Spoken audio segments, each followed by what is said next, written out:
आपल्या तिसंगी गावामध्ये D3 आणि 7 फटा आणि तिसंगी टँक हे अनेक 10 वर्ष झालं या तिसंगी तलावामध्ये पाणी सोडलं गेलं नाही आणि D3 फटा आणि 7 फटा तर अशी बोंब आहे ज्याचा वशिला आहे त्यालाच पाणी मिळतंय। त्यामुळे भाजपला कुणी तिसंगी गावातले मतदान टाकणार नाही।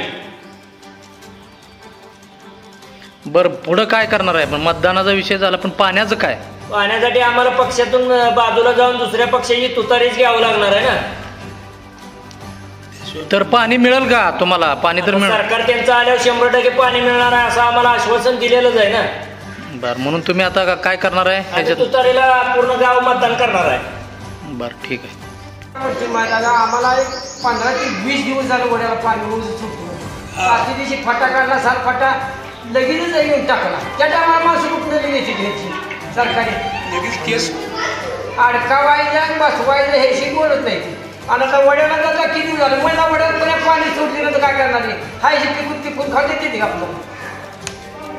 मग आता काय करायचं ठरवलं? मग माझा अंदाज आहे संध्याकाळी जाऊन दारच काढायचं। आता म्हणलं तर तयारी दार काढलं तर शेतकऱ्यावर केसेस करते ते। केसी केलं तर आपण समजेल सगळं केलं आपण समजेल गाव घेऊन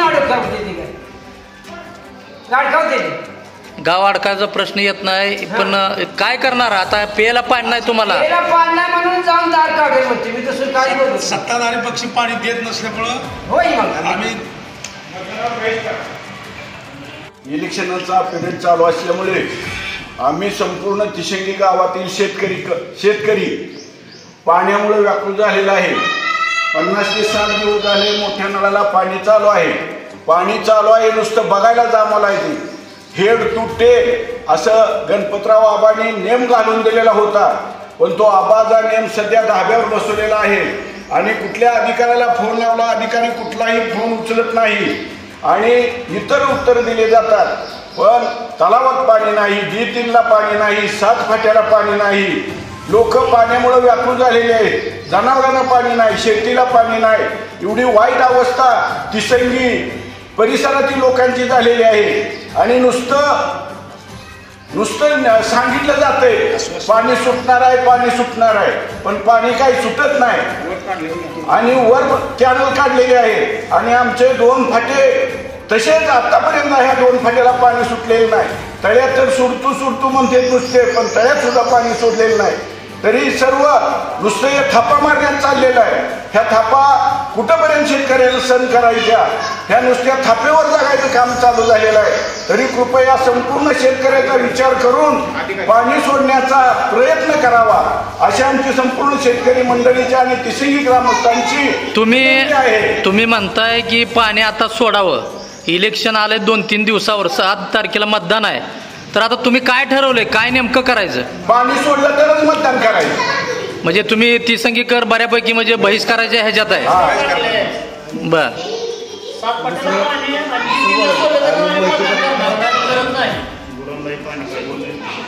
तुमचं काय मत आहे बाबर साहेब? 4 नंबर 5 नंबर ही फटाच्या अनाधिकृत अगोदर निघाले ती चुकीचं। बाबर साहेब काय म्हणतात? ही मिळालंच पाहिजे। पाण्यासाठी आम्ही वनवन फिरतोय, जनावराला पाणी नाही, माणसाला प्यायला पाणी नाही। आता सध्या अशी परिस्थिती निर्माण झालेली आहे की सगळी धारणं जळून गेलेली आहे आणि सगळं फाटवरलं खापसं चालू आहे। पण या 7ला आणि D3ला पाणी कसले सोडलेलं नाही, तरी त्यासाठी आपण पाणी जर नाही मिळालं तर आम्ही आमच्या मतदानावर बहिष्कार करणार आहे आणि आमच्या गावातील सर्व नागरिक त्याच्यावर बहिष्कार करणार।